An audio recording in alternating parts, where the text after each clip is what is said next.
Wealthy people share a few things in common, and I am going to explain them in this article. This may sting a little, so be forewarned. They all view their house as a home, not an investment. Yes, I know that sounds like lunacy to North American mind. How can something worth so much money not be considered an investment? Simple.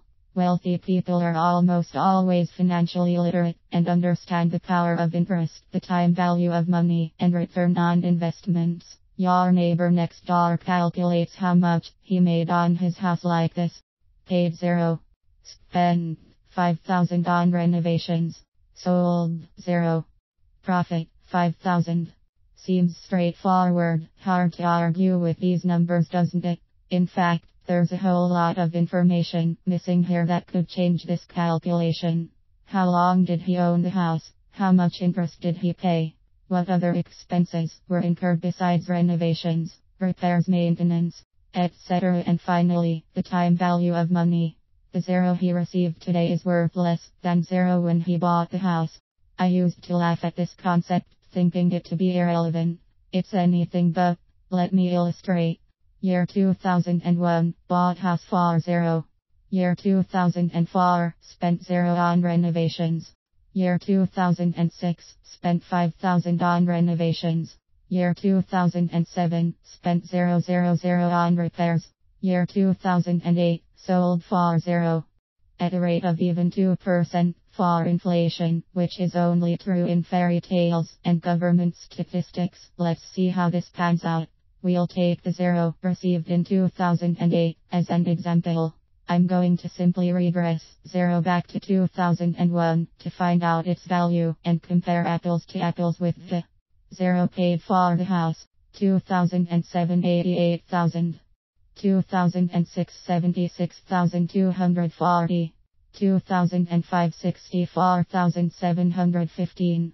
2004 53,421. 2003 42 352.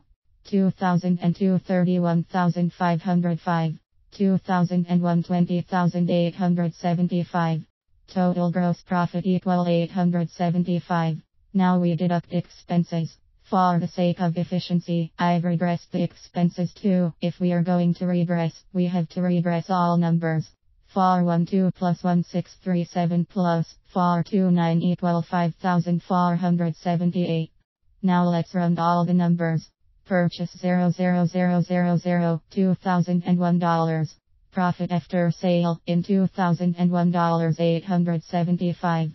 Expenses $5,470, $2,001. Loss $4,603. I haven't factored in realtor fees or interest costs. Both are significant. I increased the value of this house by 0 in 6 years, a very healthy increase by anyone's standards, and still this person lost money. Let's say we remove the renovations. Yes, probably a good idea, but we would also likely have to reduce the sale price as well. The net effect would depend on how wisely the renovations were done. Some renovations add more value than others, and some add no value at all. This is one example of how sophisticated investors view investments. They know the power of interest and inflation, whereas the average person thinks they're too minor to consider. In this scenario, even a puny 2% inflation cost this homeowner 0 in potential profit, and I can guarantee you that inflation is more than 2%. How easy. What did you pay for milk 5 years ago? 10 years ago? Add 2% per year and see if you come to today's price. I guarantee you won't. Use items where inflation is impossible to hide, like milk, meat, and vegetables, and you'll begin to see how high inflation actually is. Are you beginning to see why wealthy people don't view their home as an investment, or at best a poor investment? I hope so. It will serve you well in years to come. Imagine if inflation is actually closer to 5%. You don't even want to know the numbers if I work in a 5% inflation figure, never mind realtor fees and interest costs. This is how banks and large financial investment firms make money. They fully understand the power of inflation and interest. Now let's reverse the scenario. You can play the wealthy investor instead. I think you'll enjoy this end of the bargain much more. Let's say you decide to lend money for mortgages and big ticket items like boats, cabins, and home renovations. We'll say you lend out 5,000 for a home renovation to a nice couple who want to do some updates to their home.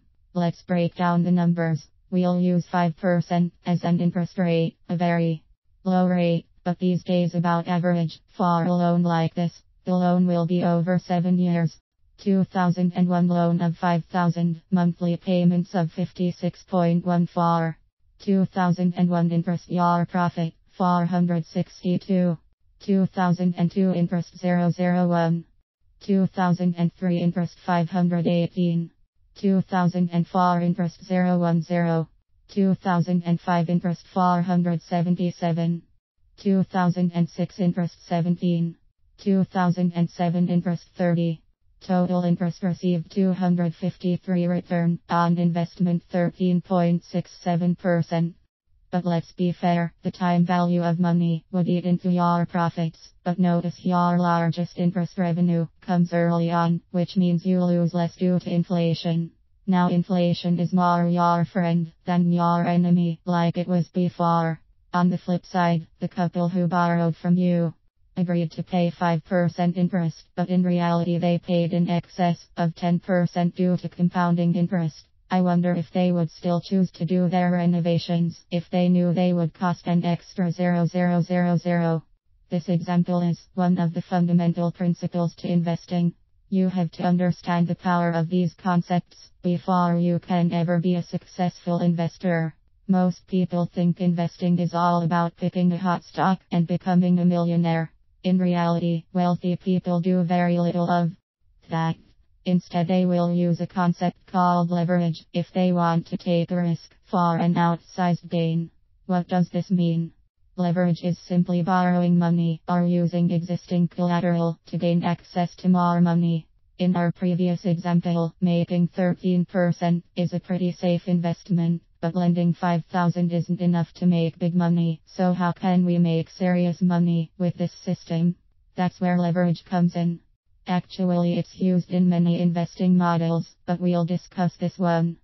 Suppose you are wealthy and have access to money at 3% because you have assets which can be used as collateral. You can access 20 million at 3%. The 3% becomes your expense in this scenario, and your objective is to lend out money at a rate higher than 3%, but maintain a low risk profile on your investments. You discover you can get 5% with very little risk. The 2% becomes your profit, but now it's 2% of 20 million, which is much more than 5% of 5,000. I think you can do some quick math in your head to get an idea how this works. This is just the beginning, but I hope I've given you an idea of just how important it is to understand these concepts.